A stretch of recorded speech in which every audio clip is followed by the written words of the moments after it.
Yes, semuanya selamat datang ya di channel Uncle Jo. Aduh, panas hari ini, hot banget ya, super hot. Kayaknya pas kalau sambil ngopi ya kayaknya ya. Mana sih? Oke, selamat datang di vlog Uncle ya, yang keberapa ini ya? 68, 69. Lupa men. Anyway, gue mau bahas soal silent investor.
Jadi dalam bisnis kedai kopi, di berbagai macam bisnis sih, itu ada posisi yang namanya posisi silent investor. Atau ada orang yang berinvestasi sama lu, usaha lu lagi bagus-bagusnya, dan mereka mau berinvestasi sama lu, tapi nggak mau kerja. Dia maunya hanya tanam duit doang. Karena nggak punya waktu atau nggak punya, ada keterbatasan, atau memang dia udah posisinya udah nggak butuh-butuh amat sama duit. Jadi dia, gue mau naruh duit doang deh gitu, dan gue dapet share atau dapat profit tiap sebulan sekali dari usaha yang digarap sama kita gitu. Nah, gue mau sharing aja, di Uncle Jo juga ada posisi silent investor. Jadi panas. Ya, next time nanti bikinnya di ruangan ber-AC aja. Oke, jadi silent investor itu apa sih gitu? Apa sih yang dibilang silent investor? Ini gue sharing sama teman-teman UKM atau memang startup yang baru mulai, atau teman-teman yang memang kita belum masuk di level corporate lah intinya ya. Kita masih pemula, masih newbie. Nah, gue mau sharing sama teman-teman yang di level yang sama, yaitu UMKM atau usaha kecil ya, menengah ya. Apa sih silent investor itu? Siapa sih mereka? Dan kita bisa gak jadi silent investor? Nah, gue mau bahas satu-satu sebenarnya apa sih silent investor itu. Jadi kalau dalam perspektif gue, ini gue menyederhanakan ya dalam bahasa yang sehari-hari. Mungkin kalian bisa cek di Google, di internet, apa itu secara hierarki atau secara harafiahnya yang benernya gitu. Nah, kalau ini dari pengalaman gue atau karena gue pelaku usaha, jadi ada posisi di mana seseorang atau badan hukum lah, atau seseorang lah, kalau UKM biasanya sih pribadi ya, perorangan. Jadi dia menanamkan uangnya ya, menginvestasikan uangnya ke dalam usaha yang kalian bangun, yang kita bangun. Contoh kayak Uncle Jo ada nih posisi investor, ada kakak gue sendiri, dia nggak terlibat secara teknis operasional di sini, tapi dia seorang investor. Tapi awal-awal dia ikut juga dalam aktivitas usahanya, dia ngebantu belanja, ngebantu ini.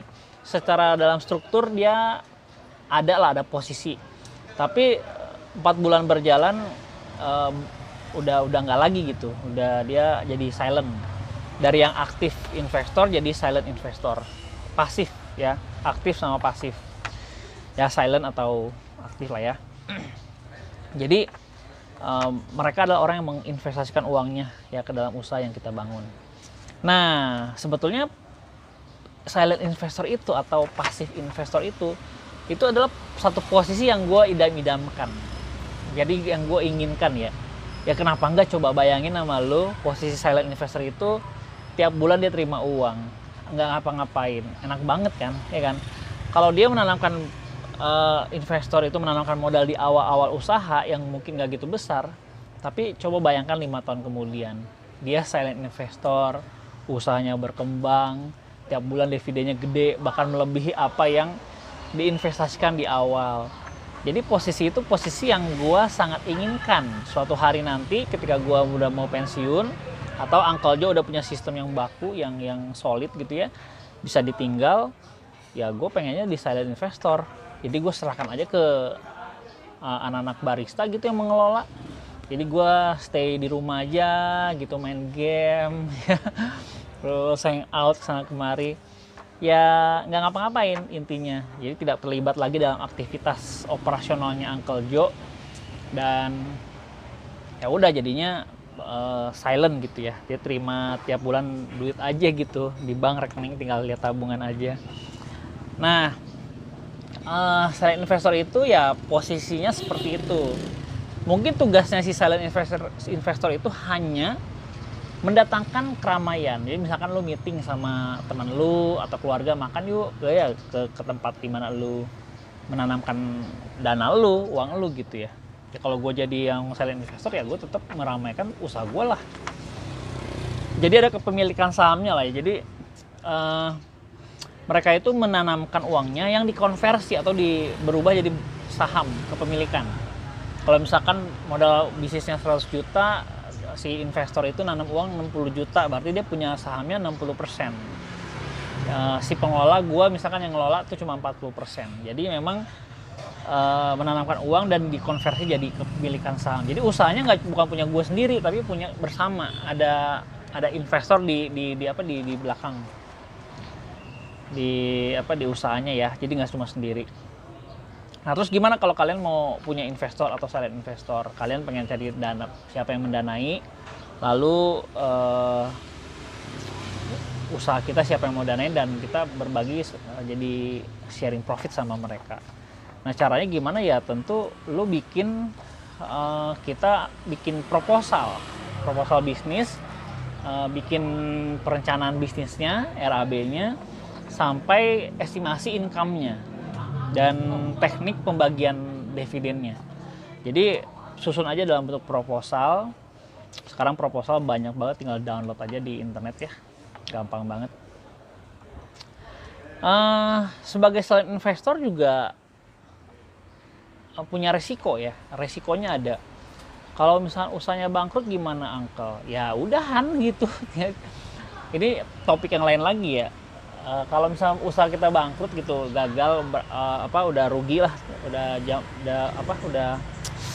nggak menguntungkan lagi, ya bubarkan aja usahanya, dijual aset-asetnya, mesin kopi, grinder semua dijual, tempat sewanya kalau bisa balikin, kekumpulan misalkan 50 juta, ya udah dibagi 60-40 tadi, kan kepemilikan dia 60%, balikin deh 50 juta itu 60%-nya berapa. Kalau di posisinya di Cash Flow Quadrant, bukunya Robert Kiyosaki, itu ada tuh posisi investor di kuadran 4 ya. Kalau kalian baca bukunya, itu posisi yang bagi gua akan mengarah ke situ, posisi gua. Nggak selamanya jadi self employed ataupun employee ya. Nah, kira-kira menarik gak teman-teman posisi dari silent investor? Kira-kira kalian suka gak dengan posisi silent investor? Apa memang sukanya sama hal yang kesibukan gitu? Gua sekarang menikmati apa yang gua kerjakan selama 2 tahun ini. Gue sangat menikmati dan gue bereksplorasi terus bagaimana mengembangkan Uncle Joe, bagaimana membangun brand yang bagus, bagaimana sampai kita diakui gitu sama pemerintah bahkan. Ya kira-kira gimana teman-teman, suka dalam posisi yang aktif investor atau silent investor? Coba di kolom bawah ya, di kolom komentar, kira-kira posisi yang paling enak menurut kalian, aktif investor ataupun silent investor? Kalau gue saat ini masih ada energi, masih punya passion, masih punya gairah, ya gue sebagai investor dan juga aktif investor. Jadi tiap bulan gue terima dividen, tiap bulan gue terima gaji juga. Jadi ya gue menikmati gitu. Nah kurang lebih sharing gue tentang silent investor seperti itu. Kalau ada pertanyaan atau ada ya pendapat yang lebih keren atau lebih bagus atau lebih bener ya, silakan komentar aja di bawah. Kalau lu suka videonya di like, kalau nggak suka dislike aja. Gue rasa gitu aja. Sampai ketemu di video selanjutnya. Thank you ya yang udah nonton video ini. Jangan lupa subscribe sebagai bentuk dukungan lo terhadap channel